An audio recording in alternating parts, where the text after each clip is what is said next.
آپ نے پاکستان میں کیا تبدیلی دیکھی ہے؟ جی بسم اللہ الرحمن الرحیم، السلام علیکم۔ بالکل جی، کل جس قسم کی رپورٹنگ ہم نے ہندوستان کی طرف سے دیکھی، افسوس ہوا، اتنی غیر ذمہ دارانہ، غیر تصدیق شدہ رپورٹنگ تھی۔ میرے خیال میں اس سے ہم سب کو سبق سیکھنا چاہیے ہے۔ جب آپ تصدیق کیے بغیر اور صرف ایک پروپیگنڈے کے اوپر ریلائی کریں گے تو جھوٹ کے تو پیر نہیں ہوتے ہیں، وہ it will come crashing down, جیسے ہم نے آج دیکھا کہ ہندوستان میں جتنے ان کے ویورز تھے یا جتنے ہندوستانی تھے وہ بھی آج ایک سکتے میں نظر آ رہے تھے کہ ان کو سمجھ نہیں آئی کہ وہ تو سب اس سب کو مان بیٹھے تھے۔ اب پاکستان میں کیا بدلتا دیکھا؟ دیکھیے، پاکستان میں بدقسمتی سے بدلاؤ جس قسم کا ہم لا سکتے تھے، جس قسم کی ہم دیکھیے پاکستان کی عوام جو ہے وہ ہمیشہ یکجا رہے گی جب بھی اس کی طرف کوئی میلی آنکھ سے دیکھے گا، چاہے ہمارے اندر کے اختلاف کتنے بھی کیوں نہ ہوں، مگر دشمن کے خلاف ہم ہمیشہ متحد ہو کے کھڑے ہوں گے۔ مگر جو بدلاؤ ہم اس سے لا سکتے تھے، ایک بہت خوبصورت موقع تھا اس ملک میں بہتری کی طرف جانے کا، سیاسی طور پہ ایک یونٹی پیدا کرنے کا، اس کو میرے خیال میں ہم گوا رہے ہیں۔ ابھی بھی موقع ہے، ابھی بھی موقع ہے۔ آپ نے دیکھا اپوزیشن کی جتنی بھی جماعتیں ہیں، خاص طور پہ تحریک انصاف، کہ جس کو آج 9 مئی کو 2 سال ہو گئے، 2 سال سے ایک جماعت کو، اس کے لوگوں کو ملک دشمن ثابت کرنے کی کوشش کی گئی یا اس کے خلاف ایک ملک دشمنی کا بیانیہ بنانے کی کوشش کی گئی۔ مگر آج ہم نے کیا دیکھا کہ پاکستان تحریک انصاف کی طرف سے جو پختہ طاقتور آواز ابھری، جس نے ہندوستان کو، مودی سرکار کو للکارا، جیل سے بیٹھے بھی للکارا، اس طرح کی آواز ہمیں حکومتی بیٹھے وزراء کی طرف سے نہیں نظر آئی۔ تو ہمیں سوچنا ہوگا کہ جن لوگوں کو، جن بے گناہ لوگوں کو ہم نے 2 سال سے جیلوں میں بند رکھا ہوا ہے، ان کے اوپر یہ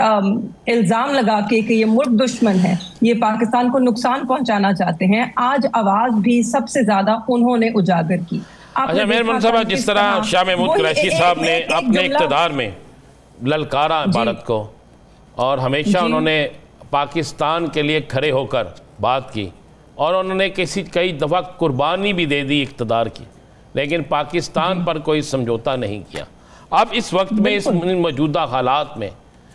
پوری قوم جب کٹھی ہے، ہم سیاسی اختلافات کو آج کے دن سائٹ پہ رکھ دیتے ہیں، اس لیے کہ سب سے پہلے پاکستان ہے، پاکستان سے آگے کسی کو کوئی چیز نہیں ہے۔ آپ کے والد کی ساری محنت قربانی پاکستان کے لیے، آپ کی قربانی پاکستان کے لیے۔